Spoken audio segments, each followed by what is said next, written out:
Any? I have a question.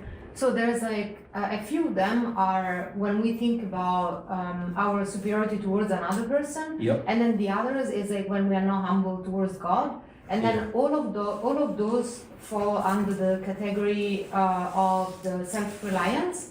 Yes, they do. And then the self-reliance falls under the category of arrogance. Yes. But the question is like, if I say I address one of those emotions, like for example, I'm perfect, and then I work through it, and I say, oh, actually, I'm not perfect. No. Yeah. Does that mean that I also address the bigger emotion that it's like self-reliance?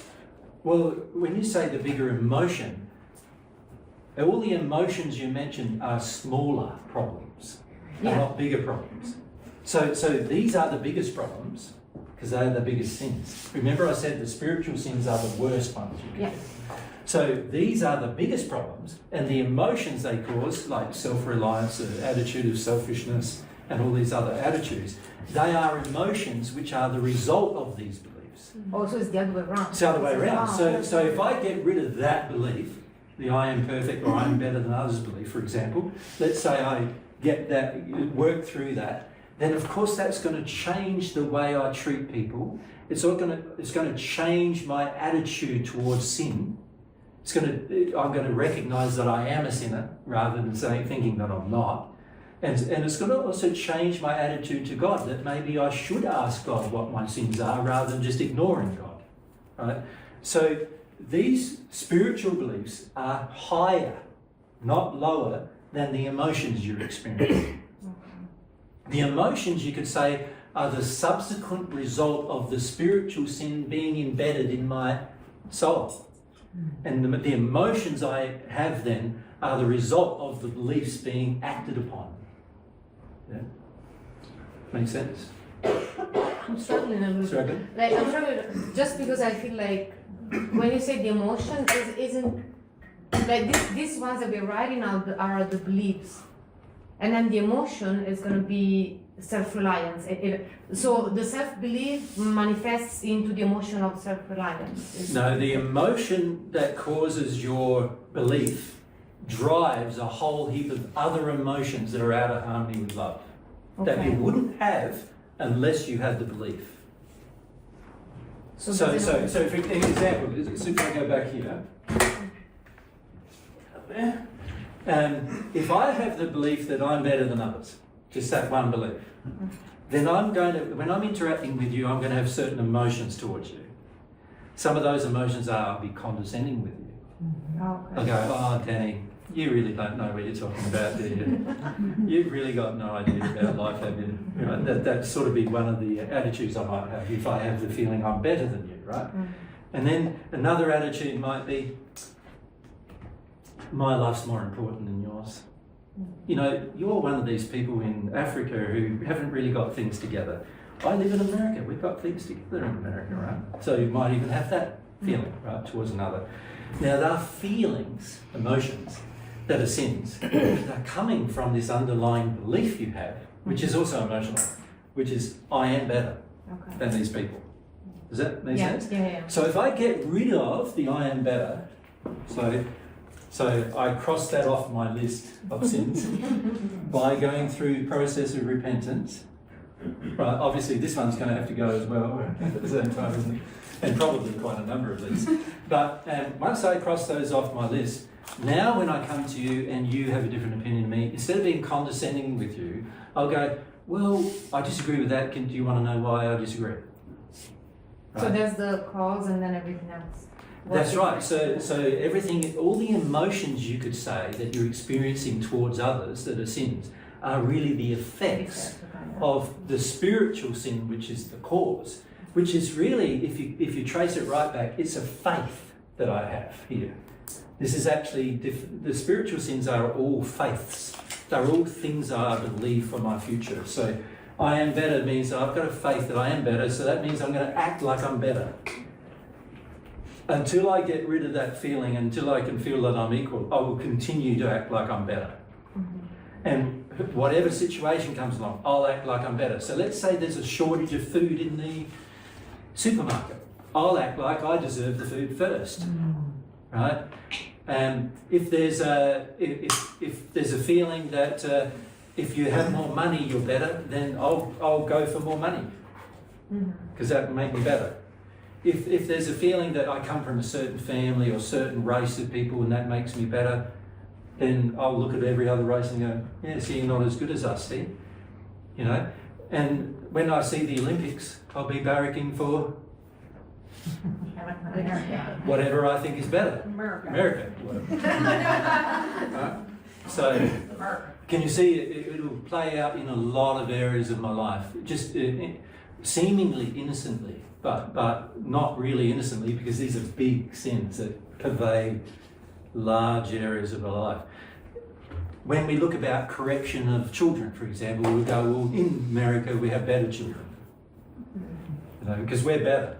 I'm better and my children are better. So if you think you're better, you obviously think your children are better. So now when there's a problem at school and there's a problem between two children and one of them's yours, you go, my child's not at fault, it's the other kid. Right? We're better than that, right? So it pervades everywhere, how you act, what you do, and how you think, and everything. It's like it infects everything. And a lot of times we are so unconscious that it's affecting everything as well. In this state, we don't realise, wow, it's there, everywhere in my life. All the things that I thought that I understood, I am actually understanding through my arrogance. So therefore, all flawed. You know, and so all the things I think I get, you know, when I read a medical journal and I get that and I go, my arrogance is going to change how I perceive it. You know, you won't be assessing everything from God's perspective. You'll be assessing it from the point of view of what's a better arrogant condition to look at it. Right? It'll pervade every area of your life. Make sense? Yeah.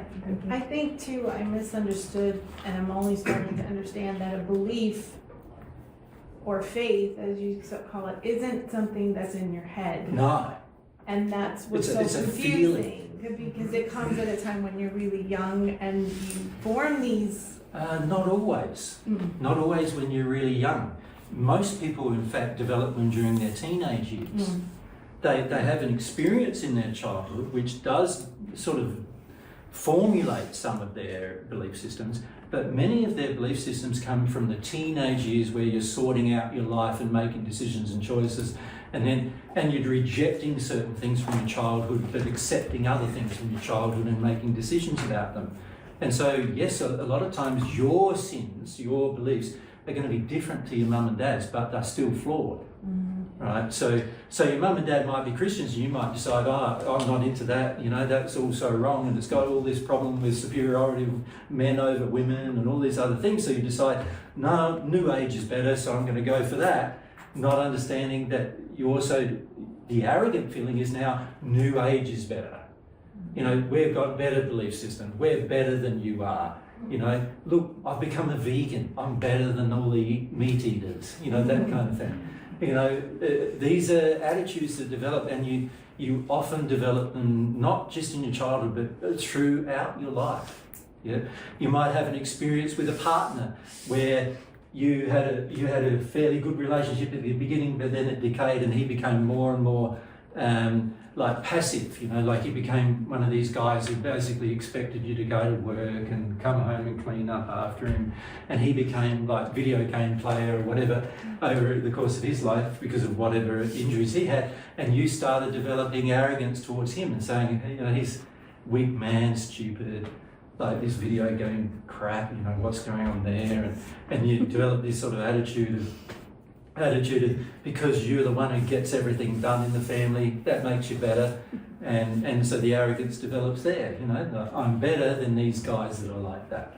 So it can strengthen over time, or and frequently does. Yeah, and also you see people throughout their life, if they don't feel things, they develop faiths or beliefs in. So in support of like not feeling. Many women in their 50s who are just like.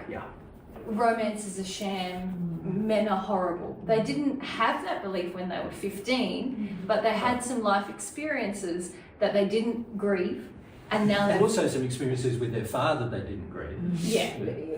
coming Right from at the there, beginning. yeah.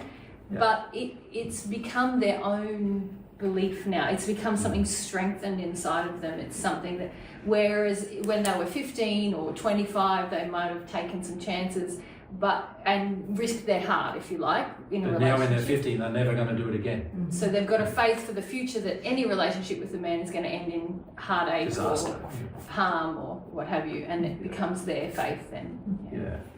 So don't think that all of your corrupt faith begins when you're just little, because that's not how it works.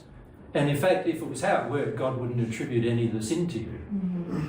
Because it wouldn't be right, would it, to attribute sin to a child who's barely functioning in terms of understanding anything. So the problem is most of our sin, most of our false beliefs, which create sin, are developed during our adult life. Yeah. No, that makes sense, because listening to you guys, I had to address my complete inability to see God as a being. Yeah. And that gets developed over life too. Right, that didn't start when I was young. That's right. A lot of people have a belief in God when they're little, and sometimes it gets squashed by family, but oftentimes in a religious society it doesn't. And it's only when you go through experiences in your teenage years and your adult life where you feel disappointed and God's not giving you what you thought God would give you, and God's not helping you out the way you thought God should help you out, and God's not doing these things for you that you should feel, He should meet your addictions and He's not doing it. And so after a while you can even give up believing God completely. So a person can start out having a sort of, in their childhood, having quite a strong feeling that God exists, and end up in their 30 having a feeling that, no, they're an atheist. Yeah. And so these beliefs change over time because of how we handle our emotions, and then how we join new beliefs to handle the emotion rather than feel the emotion. So most people on earth are used to managing their emotions. So they manage or control them one way or the other. Make sense? Yes, thank you. Yep. I know in other videos you said that a majority of causal emotions get formed when we're really little. Is that maybe I'm misunderstanding that, but is it, are majority still coming kind of below the age of 7, or is it kind of equal weighting from God's perspective? A lot of our emotions that drive our actions get formulated between 0 and 7. And we are not allowed, generally by our society, to feel them, or we've come to learn that we shouldn't feel them, right? But then after 7, we start developing belief systems to support that emotional state rather than clearing away the emotion. So these beliefs then start driving. So if you think about that emotion as a child, you could say they're the sins of others in the child. So the problem isn't the sins of others, the problem is I refuse to let go of the sins of others, emotionally, right? So you can say all these sort of causal emotions, which we referred to in the past, that they are sins that we've imbibed from others. But God doesn't blame you for them. God doesn't attribute blame to you for them. But what we do with that is we start developing beliefs as we start formulating, our brain starts developing and our teenage life starts developing. We start forming belief systems to prevent ourselves from feeling those emotions. You follow me? Now we are purposely choosing to sin in lots of different ways in order to prevent feeling about the sins of others. What we're really saying to ourselves is, other people did these things to me, I shouldn't have to deal with them. Is really what we're saying. Then we start our career of sin, our own career. And we end up doing a lot of things to other people in that career, right? Because one of the beliefs that develops right very soon after we realise that we have this harm is that and a lot of us are not even aware of what kind of harm, because sometimes it can be superiority harm and other kinds of harm, and we're not aware of it and we like it, so we continue in it. And so we're not focused on dealing with that harm and releasing it. What we're focused on is developing beliefs that help support it, the system.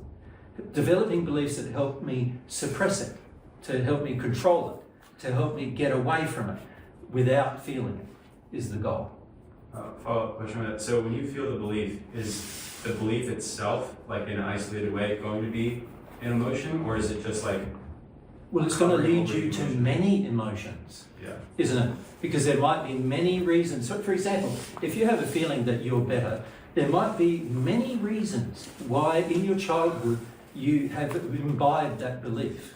So that, you know, Dad might have said, you're a great son and you're better than the other guys. And then when there's been a little barney between you and someone else, Dad supported you, you know, to say, no, you're right, he's wrong. You know, and then Mum says, oh, you're better than your dad. And when there's an argument between you and your dad, Mum sides with you. And, you know, there's a whole heap of events going on in childhood, which then establish within you the feeling like, I am better than my dad and I'm better than my mum too, because she serves me. You know, she does all my cooking for me, my cleaning for me.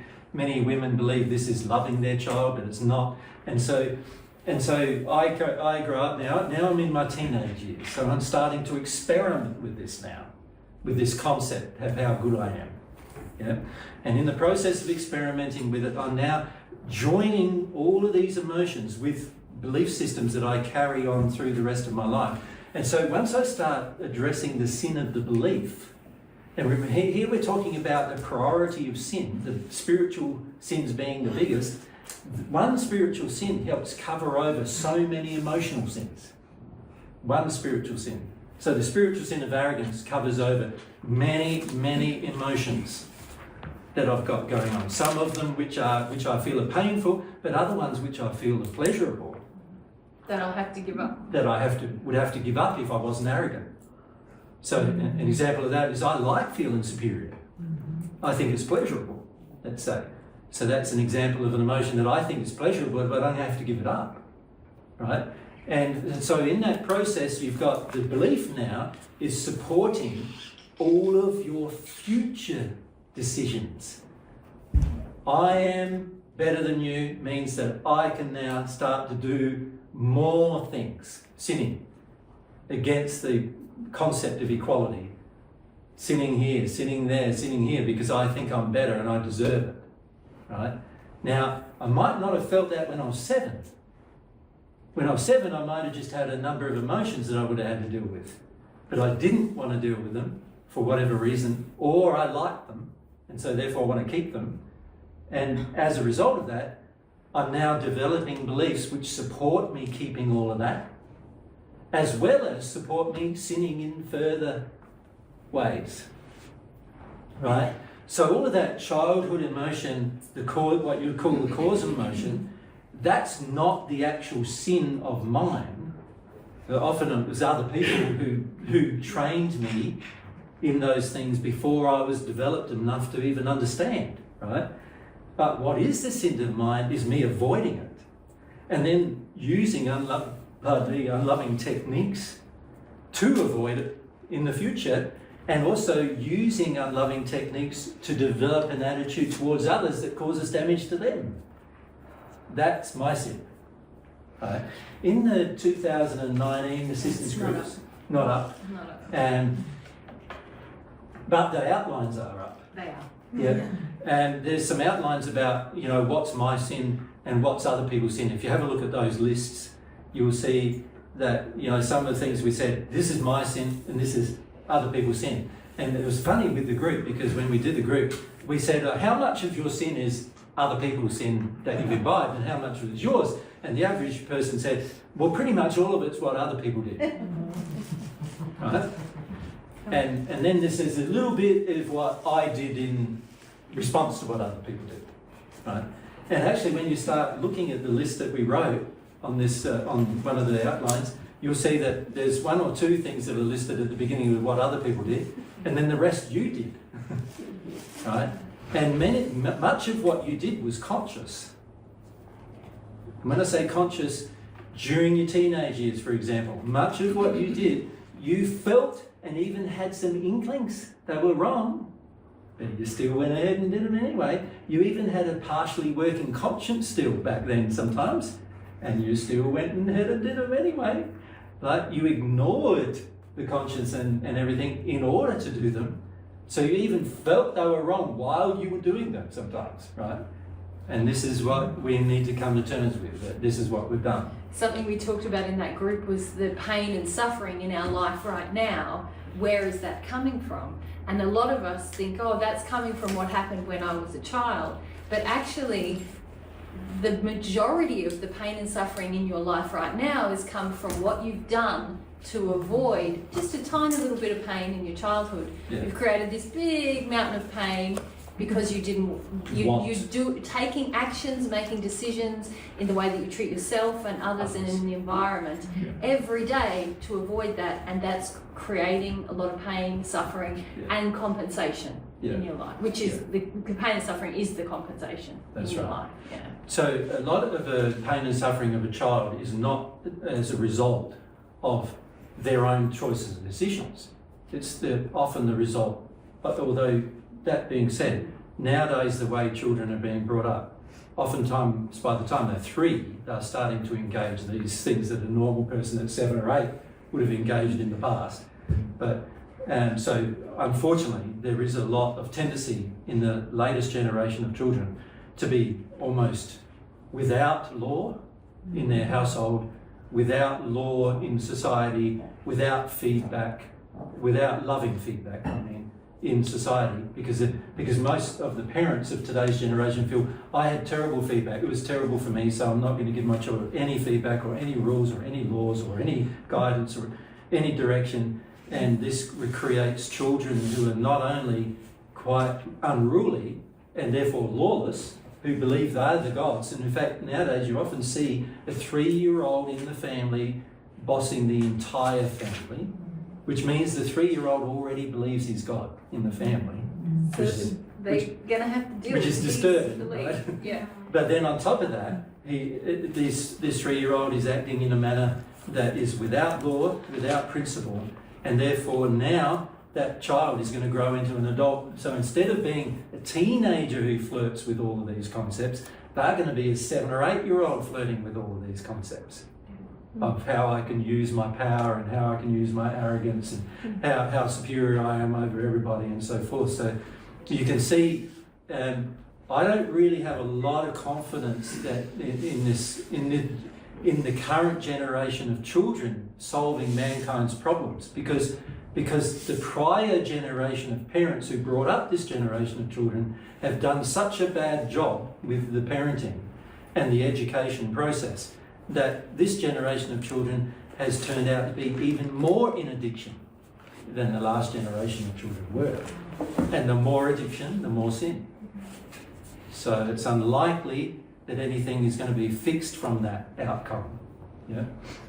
So this is something we need to change, and a lot of it starts with the parents, of course, changing this, the next generation of parents changing this. Of course, the very interesting thing is when these children grow up to become a parent, and many of them won't because it will be too challenging, but the ones who do will realise how much of a nightmare they are in the sense of how much they expect their children to do everything they want, right? And then that may cause them to realise, oh, wow, I've got more problems than I realise. So that would be helpful if that occurs. But unfortunately, people who are quite self-involved and selfish generally don't want to have children.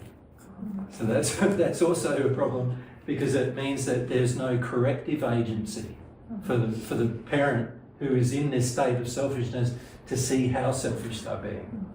Yeah. So it's very interesting to see the dynamic of what's occurring, and of course it's going to require some sincere people at some point recognizing their spiritual sins and starting to address them for these things to change.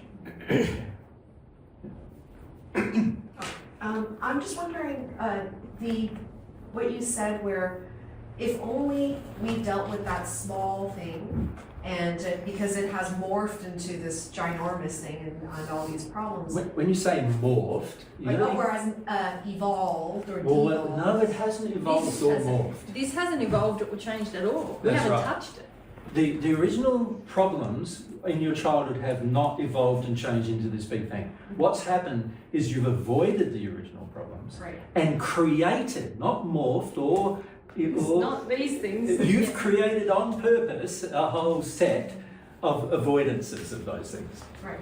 So don't think that it's some process that had to happen or some process that was out of your control. Oh, If- that's not what I meant. I if- just meant to say, you know what you said there before? Yeah. So my question is, can you give an example of something that we've been avoiding? And then because